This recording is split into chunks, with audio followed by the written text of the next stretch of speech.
मौजू है हमारा 5 बातों पर अमल करके किस तरह आप दौलतमंद हो सकते हैं। तो पहली बात आपको याद रखनी है, जो मोस्ट इंपॉर्टेंट है वो क्या है कि अपनी आमदनी से कम खर्च करें, कुछ ना कुछ बचा लें। लेकिन दूसरा पॉइंट ये कि अपनी स्किल्स पे खर्च कीजिए, अपनी लर्निंग पे, अपनी स्किल्स पे, अपनी मेंटल ग्रोथ पे खर्च कीजिए।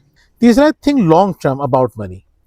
देखिए लोग गलती क्या करते हैं, लोग सोचते हैं शॉर्ट टर्म का, अभी का कुछ हो जाए।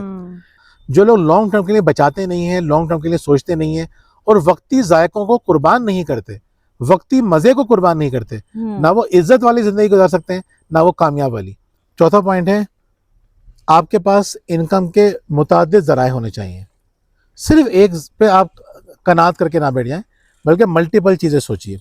नाज़रीन, लास्ट पॉइंट है हमारा कि कैलकुलेटेड रिस्क लीजिए।